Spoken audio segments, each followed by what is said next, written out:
नमस्कार मेरे डर और सस्पेंस के दीवानों। आज की ये रात बाकी रातों से अलग है। अगर आप इस वक्त अकेले बैठे हैं तो जरा सावधान हो जाइए, क्योंकि जो कहानी आप अब सुनने वाले हैं वो आपकी रूह तक को हिलाकर रख देगी। मैं हूं आपका दोस्त और स्वागत है आपका melody of stories YouTube channel पर। यहां हर हफ्ते मिलती हैं आपको सच्ची घटनाओं से प्रेरित रहस्यमयी, तांत्रिक और खौफनाक कहानियां। ऐसी कहानियां जो आपके दिल की धड़कनों को तेज कर देंगी और आपकी सांसें रोक लेंगी। लेकिन इस अंधेरे और डर की दुनिया में कदम रखने से पहले एक छोटी सी गुजारिश है। अगर आपने अभी तक इस चैनल को सब्सक्राइब नहीं किया है तो तुरंत कर लीजिए। जरा सोचिए, अगर आप सब सिर्फ एक क्लिक करके सब्सक्राइब कर दें और इस वीडियो को अपने दोस्तों और ग्रुप्स में शेयर कर दें तो हमारी 10,000 फैमिली बनने में जरा भी देर नहीं लगेगी। तो अब खुद को संभाल लीजिए, क्योंकि कहानी शुरू होने वाली है और इसके बाद शायद आप कभी भी अकेले रात को चैन से सो न पाएं। कल रात रिया के साथ जो हुआ, उसके बाद वो कभी वापस वैसी नहीं रही। लेकिन असली खेल तो अभी शुरू हुआ है। जिस्म का भूखा पिशाच अपनी भूख के लिए अब सब कुछ दांव पे लगाने वाला है। क्या रिया बच पाएगी या उसका जिस्म भी बनेगा उस शैतानी ताकत का शिकार? रिया सुबह बेड पर बैठी थी। उसके गले पर कल रात के नीलाए निशान और दर्द अभी भी जिंदा थे। मिरर में देखती है और उसके चेहरे पर एक अजीब सा रंग आ गया था, जैसे उसके अंदर से उसका खून धीरे धीरे सूख रहा हो। अचानक ही उसके बेडरूम के कोने में एक लाल साड़ी वाली औरत का साया दिखाई देता है। उसके हाथ में एक पुरानी चांदी का बर्तन था जिसमें लाल रंग का तरल बह रहा था। रिया, उसने धीमी आवाज में कहा, तेरे जिस्म का सौदा अधूरा है। रिया चीखने वाली थी, लेकिन उसका गला बंद हो गया। डर के मारे रिया गांव के पुराने मंदिर के पास रहती एक बूढ़ी औरत के घर गई, जिसे सब डायन पहचान वाली दादी कहते थे।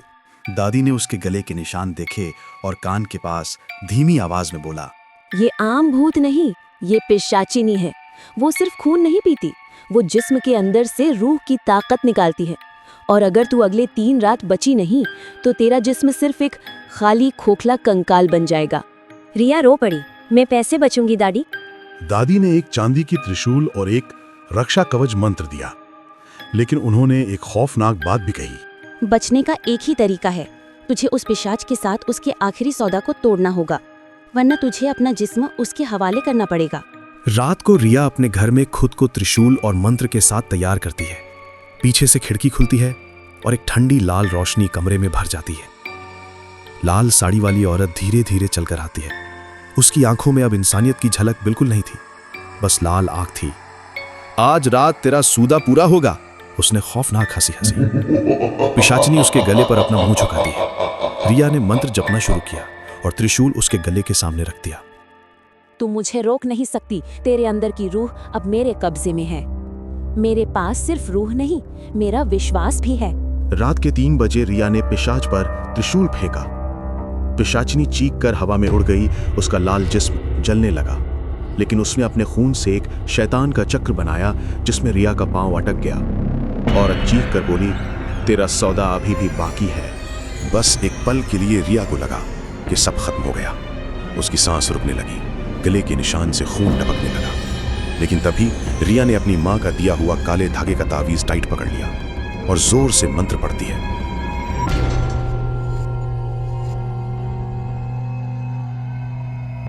पूरे घर में एक चमकदारी नूर भर गया। पिशाचिनी की चीखें आसमान तक पहुंच गईं। उसका जिस्म धुआं बनकर हवा में बिखर गया, लेकिन उसके बिखरने से पहले उसने रिया को एक लाइन कही, मैं वापस आऊंगी तेरी औलाद के लिए। सौदा कभी खत्म नहीं होता।